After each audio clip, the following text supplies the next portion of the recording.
உங்கள் குழந்தைங்க எப்பயும் டாப்பராக இருக்கணும். இந்த காம்படிட்டிவ் வேர்ல்டில் பெஸ்ட் பிளேஸை உங்கள் குழந்தைக்கு தர விரும்புகிறீங்களா? அப்போது உங்களுக்கான வீடியோ தான் இது.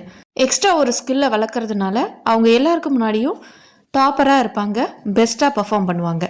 இந்த சீரீஸில் நம்ம 15 டேஸில் ஹிந்தி எழுதுறதுக்கும் படிக்கிறதுக்கும் கற்றுக் கொடுக்க போகிறோம். ஃபஸ்ட்டு ஹிந்தின்னா என்ன, அதோட ஹிஸ்ட்ரியை பற்றி பார்க்கலாம்.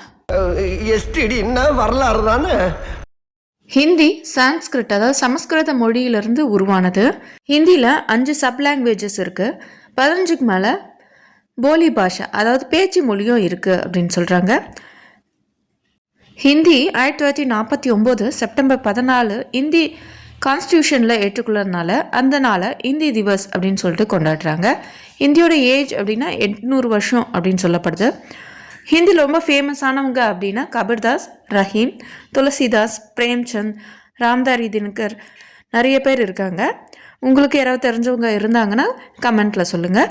ஹிந்தியில் பேசிக்காக நம்ம தெரிஞ்சுக்க வேண்டிய விஷயத்தை இந்த வீடியோவில் கவர் பண்ணியிருக்கேன். இதை மட்டும் நீங்கள் தெரிஞ்சிட்டாலே உங்களால் ஹிந்தி பேசவும் எழுதவும் முடியும்.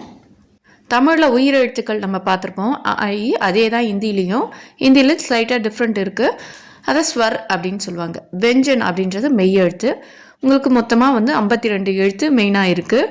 அது இல்லாமல் பாராக்கடியும் இருக்குது. பாராக்கடி அப்படின்னா உயிர்மை எழுத்துக்கள்னு ஸ்வர் பாருங்கள், உயிரெழுத்துக்கள். இதில் டிஃப்ரென்ஸ் என்னென்னா ஏ வராது, ரூ வரும். அதுக்கு பதிலாக அஹ, ஆயுத எழுத்துக்கு பதிலாக அஹ அப்படின்ற எழுத்து வரும். இது ஒவ்வொன்றா ஒரு கிளாஸாக பார்க்கலாம். இப்போதைக்கு உங்களுக்கு தெரிஞ்சதுன்னா கூடயே வாசித்து பாருங்கள்.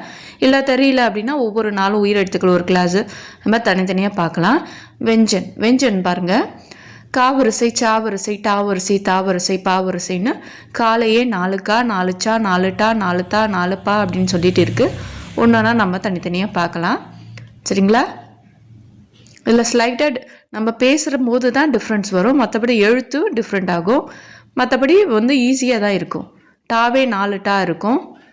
அதில் நம்மளுக்கு எந்த டா அப்படின்னு வரணுன்றதை நம்ம போக போக ஒவ்வொன்றா கற்றுக்கலாம். வாய் தமிழில் இருக்க மாதிரியே இருக்குது. வடமொழி எழுத்துக்களும் இருக்குது.